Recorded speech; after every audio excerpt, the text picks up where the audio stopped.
Hi friends, ఎలా ఉన్నారు అందరూ? మనం లాస్ట్ క్లాస్లో అవధ్ మరియు బెంగాల్ స్టేట్స్ ఎలా రైజ్ అయ్యాయో చూసాము. మరి ఈ వీడియోలో మనం మైసూర్ మరియు పంజాబ్ స్టేట్స్ ఎలా ఆవిర్భవించాయో డిస్కస్ చేద్దాం. మైసూర్ విషయానికి వస్తే గనక విజయనగర సామ్రాజ్యానికి ఒడయార్ వంశస్థులు అనేవాళ్ళు సామంతులుగా ఉండేవారండి. ఈ మైసూర్ అనే ప్రాంతాన్ని ఈ ఒడయార్ అనే వంశస్థులు పాలిస్తూ ఉండేవారు. విజయనగర సామ్రాజ్యం డిక్లైన్ అయిన తర్వాత కూడా వీళ్ళు మైసూర్ని ఒక ఇండిపెండెంట్ రీజియన్గా పరిపాలిస్తూ ఇండిపెండెంట్గా డెసిషన్స్ తీసుకుంటూ ఉండేవారు. వీళ్ళు అసలు ముఘల్ టెరిటరీకి సంబంధమే లేకుండా ఇండిపెండెంట్గా ఉండేవారు. ఈ ఒడయార్ కింగ్డంలోనే హైదర్ అలీ అనే ఒక వ్యక్తి సోల్జర్గా జాయిన్ అవుతాడండి ఈ కింగ్డంలో. ఇతను చాలా ఇంటెలిజెంట్ పర్సన్ అండి, చాలా స్ట్రిక్ట్ కూడాను. ఇతను సోల్జర్ స్టేజ్ నుంచి మిలిటరీ కమాండర్ స్టేజ్ దాకా ఎదుగుతాడు. ఎవరు? ఈ హైదర్ అలీ అనే వ్యక్తి మైసూర్ ఆర్మీలో. సెకండ్ పాయింట్లో మనం అదే చూస్తున్నాం. Hyder Ali emerged as a prominent military explorer and eventually seized power in Mysore in 1761. ఎప్పుడండి? ఇయర్ 1761లో హైదర్ అలీ అనే ఒక మిలిటరీ కమాండరు మైసూర్లో పవర్ని క్యాప్చర్ చేస్తాడండి. He faced challenges due to poor domestic management but expanded Mysore through invasions of Malabar Coast and the Karnataka plateau. ఇతనికి 1761లో ఇతను మైసూర్లో power capture చేశాక కొన్ని internal disturbances ఉండేవండి.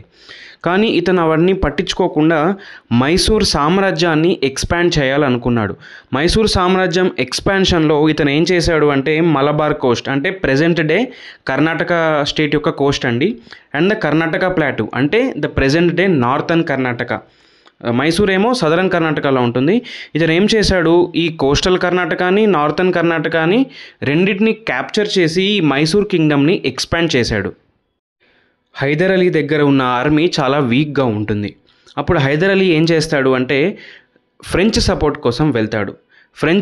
ఫ్రెంచ్ సపోర్ట్ కోసం ఎందుకు వెళ్తాడు అంటే ఈ హైదర్ అలీ దగ్గర ఉన్న ఆర్మీని వాళ్ళు రెవల్యూషనరైజ్ చేస్తారని, వాళ్ళు ఇంప్రూవ్ చేస్తారని, వాళ్ళ దగ్గర ఉన్న టాక్టిక్స్తో ఈ ఆర్మీ వాళ్ళకి కాస్త ట్రైనింగ్ ఇచ్చి ఇంకాస్త ఇంప్రూవ్ చేస్తారేమో అనేసి ఈ హైదర్ అలీ అనే వ్యక్తి ఏం చేస్తాడు, ఫ్రెంచ్ వాళ్ళని సంప్రదిస్తాడు. ఎందుకు? తన దగ్గర ఉన్న ఆర్మీని, హైదర్ అలీ దగ్గర ఉన్న ఆర్మీని ఇంప్రూవ్ చేయడానికి, వాళ్ళ దగ్గర ఉన్న టాక్టిక్స్ని ఇంప్రూవ్ చేయడానికి, ఇంకా వాళ్ళని స్ట్రిక్ట్గా చేయడానికి ఫ్రెంచ్ వాళ్ళ సపోర్ట్ తీసుకోవడం జరుగుతుందండి. Hyder Ali and Tipu Sultan adopted measures to consolidate their power and resources. Tipu Sultan అనే వ్యక్తి హైదర్ అలీ వాళ్ళ కొడుకు. హైదర్ అలీ తర్వాత మైసూర్ సామ్రాజ్యాన్ని పరిపాలించేది టిపు సుల్తానే.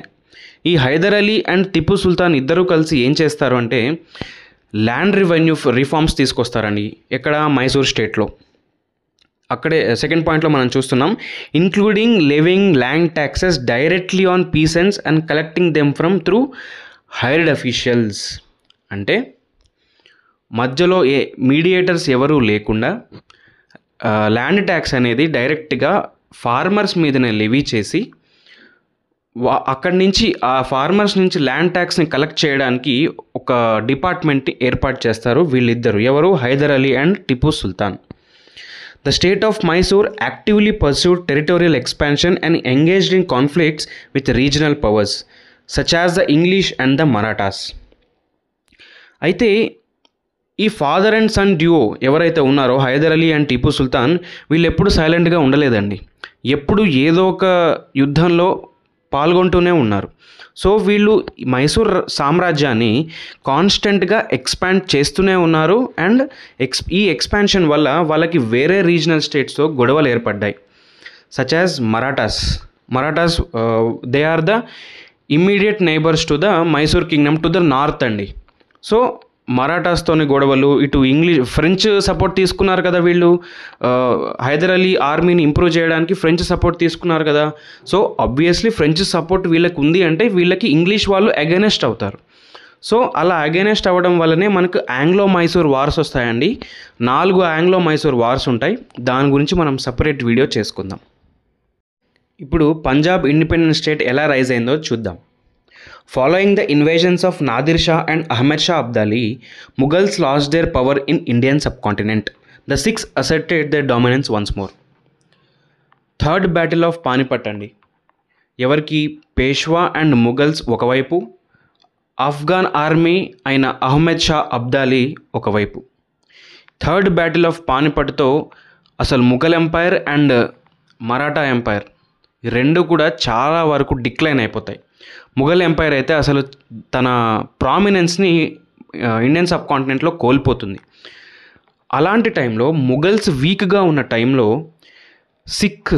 సిక్ కమ్యూనిటీకి చెందిన వ్యక్తులు వీళ్ళు ఏం చేస్తారంటే present day Sindh and Punjab ప్రాంతాలు ఏవైతే ఉన్నాయో, ప్రజెంట్ డే సింధ్ అనేది పాకిస్తాన్లో ఉంది, పంజాబ్ అనేది ఇండియాలో ఉంది. ఈ సింధ్ అండ్ పంజాబ్లోని ఏరియాస్ని 12 మిజిల్స్గా వాళ్ళు విభజించుకున్నారు. ఇక్కడ మిజిల్ అంటే ఏంటంటే ఒక ప్రాంతం. మనకి ఎలాగైతే తాలూక్స్, డిస్ట్రిక్ట్స్, జిల్లాలు అలా ఉంటాయో పంజాబ్లో తాలూక్స్ని మిజిల్స్ అంటారండి. They organised themselves into 12 measles at this point, each controlling a different region of the country. ఇక్కడ కన్ఫ్యూజ్ అవ్వద్దు, కంట్రీ అంటే పంజాబ్ కంట్రీ అని అర్థం. వాళ్ళు పంజాబ్ని సపరేట్ కంట్రీగా భావించేవారు అప్పట్లో. సో ఈ పంజాబ్ కంట్రీని వాళ్ళు 12 భాగాలుగా విభజించుకుని ఏ భాగానికి ఆ లీడర్ని ఎన్నుకున్నారనమాట. నెక్స్ట్ పాయింట్ అండి, the territory spanning from the Sutlej to Jhelum was brought under control by Ranjit Singh. ఈ 12 మంది లీడర్స్ ఎవరైతే ఉన్నారో ఆ 12 మిసిల్స్కి అందులో రంజిత్ సింగ్ అనే వ్యక్తి చాలా పాపులర్ అవుతాడండి. సట్లెజ్ నుంచి ఝేలం మధ్యలో ఉన్న ల్యాండ్ మొత్తాన్ని అతను ఆక్రమించుకుంటాడు. In 1799 he captured Lahore and in 1802 he seized Amritsar. చూసారా, కాలక్రమేణా ఇతను తన సామ్రాజ్యాన్ని ఎక్స్పాండ్ చేస్తున్నాడు, తన మిసిల్ని ఎక్స్పాండ్ చేస్తున్నాడు. 1799లో లాహోర్ని క్యాప్చర్ చేస్తాడు, 1802లో అమృత్సర్ని క్యాప్చర్ చేస్తాడు. However the English compelled him to sign the tripartite treaty with Shah Shuja and the English company in 1838. ఈ 1802కి 1838కి మధ్యలో ఏమవుతుందంటే ఆంగ్లో సిక్ వార్స్ జరుగుతాయండి. ఈ వార్స్ గురించి మనం సపరేట్గా వీడియో చేసి డీటెయిల్గా ఎక్స్ప్లెయిన్ చేసుకుందాం. ఈ వార్స్లో అన్ఫార్చునేట్లీ రంజిత్ సింగ్ ఓడిపోవడం జరుగుతుంది. సో ఇంగ్లీష్ వాళ్ళు ఏం చేస్తారంటే ఒక ట్రీటీ రాయించుకుంటారు రంజిత్ సింగ్తోనే 1838లో, in which he promised to allow British forces to travel through Punjab in order to install Shah Shuja on the throne of Kabul. Kabul సామ్రాజ్యంలో షా షుజా అనే వ్యక్తిని రాజును చేయడానికి రంజిత్ సింగ్ ఒక ట్రీటీని చేసుకుంటాడు. ఆ ట్రీటీనే ట్రిపార్టైట్ ట్రీటీ అంటారు. అది 1838లో జరిగింది. ఈ ఇమేజ్ చూస్తున్నారు కదా, this is a painting of Ranjit Singh in a battle. So అతను చాలా ఫెరోషియస్, చాలా స్ట్రిక్ట్ అండి, చాలా రూత్లెస్ కూడా. తన సామ్రాజ్యాన్ని చాలా విస్తరింపజేస్తాడు. పంజాబ్ ఫార్మ్ అవ్వడానికి కారణం రంజిత్ సింగే. సో ఇక్కడికి మనం మైసూర్ మరియు పంజాబ్ స్టేట్స్ ఎలా ఫామ్ అయినాయి, ఎలా రైజ్ అయినాయి తెలుసుకున్నాము. మైసూర్లోనేమో ఆంగ్లో మైసూర్ వార్స్ ఉంటాయండి, అండ్ పంజాబ్లోనేమో ఆంగ్లో సిక్ వార్స్ ఉంటాయి. వీటి గురించి డీటెయిల్డ్గా మనం ఖచ్చితంగా 2 వీడియోస్ చేసుకుందాం.